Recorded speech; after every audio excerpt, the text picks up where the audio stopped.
Привет!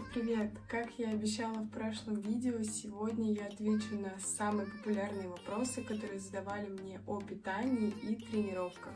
Ну и, наверное, первый вопрос: что лучше исключить из питания, чтобы улучшить качество тела и немного подсушиться? Ну, здесь все просто. Я бы, наверное, исключила прежде всего алкоголь какой-либо, но даже если вы там себе его позволяете, пусть это будет красное или белое сухое вино максимум. Да и в целом, наверное, я бы исключила вообще всевозможную выпечку, плюс проанализировала бы, как именно я готовлю, то есть жарку на масле вообще сразу вообще нет.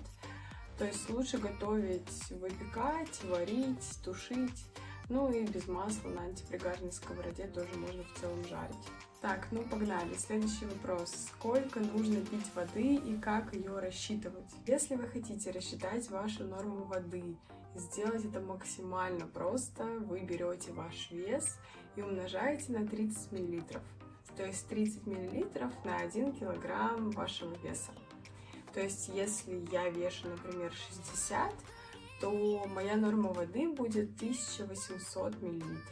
Так что здесь вообще все максимально элементарно, но очень важно следить за тем, что именно вы пьете. То есть помните, что чай, кофе, различную газировку, алкоголь, ничего мы не учитываем.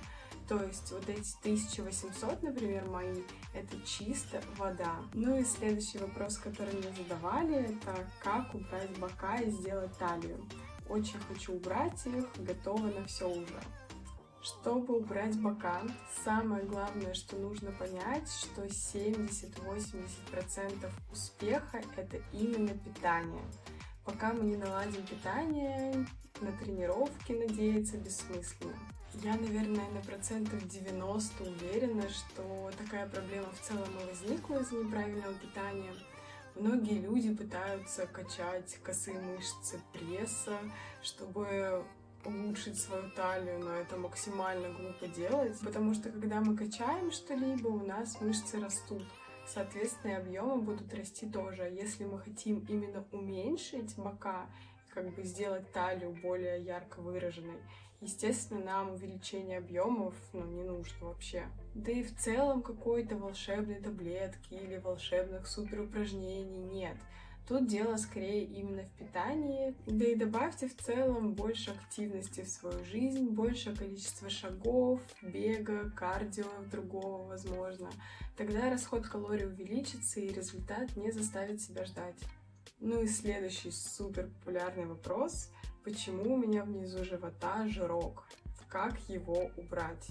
На самом деле живот — это проблемная зона огромного количества людей, и многие именно этим и страдают.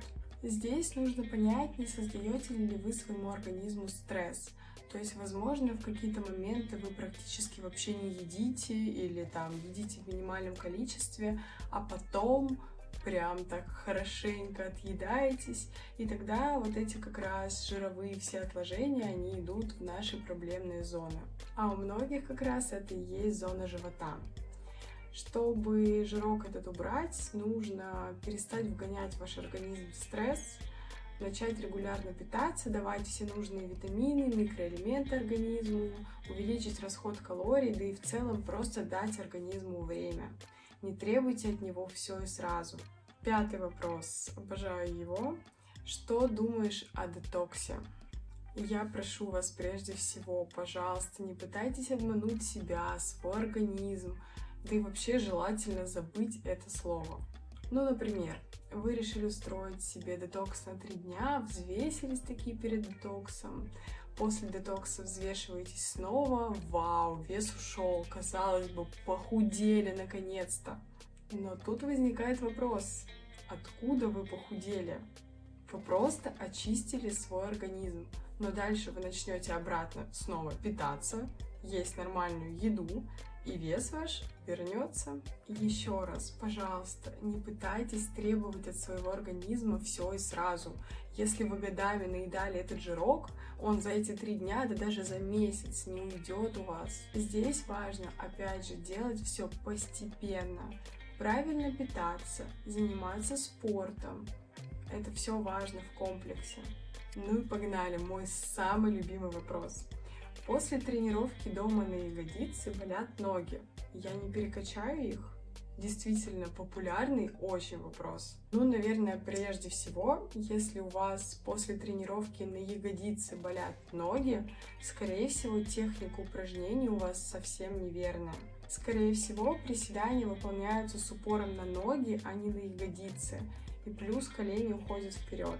Ну и в таком случае я бы очень посоветовала посмотреть, возможно, в интернете, либо узнать у специалистов о правильной технике больше информации. Ну и второе. Нет, ноги точно не вырастут.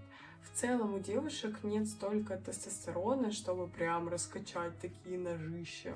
Большие ноги обычно как раз-таки из-за подкожного жира. Ну и тем более это часто проблемная зона многих девушек. Соответственно, наладив питание, со временем ноги станут меньше. Ну а с домашними тренировками, без больших весов, естественно, вы не перекачаете ваши ноги, даже скажу больше, вы ягодицы ваши не накачаете. То есть все, что вы сделаете, это подтянете ваше тело. Ну а накачать прям ноги можно только если вы прям в зале фигачите с весами тяжелыми. Ну и последний, наверное, такой вопрос, который мне часто задают, это какой я использую спортпит и добавки. На самом деле спортпита у меня дома просто дофига, но я бы не сказала, что я его супер систематически как-то использую. В основном это какие-то добавки наподобие омеги-3, витаминов, то есть это я пью на ежедневной основе. Но конкретно по спортпиту, наверное, протеин я рекомендовала бы иметь дома только тем, кто нерегулярно питается, либо понимает, что совсем не добирает белок, тогда да, вам протеин действительно нужен. Можете заменять там какие-то приемы пищи, перекусы именно протеином. Ну а лично я могу добрать с нормы белка обычной едой, тоже, не знаю, индейкой, куриной грудкой, либо тоже рыбой.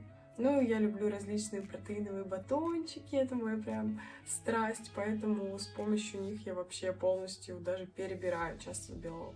Ну, либо, если вы смотрели мои видео, часто я с помощью протеина заменяю в рецептах муку. Мне так вкусней. Но чтобы я прям пила там протеин или креатин, такого точно нет.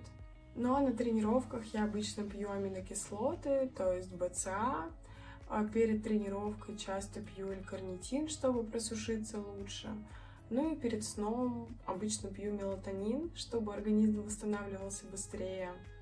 В целом это все. На сегодня, наверное, это все.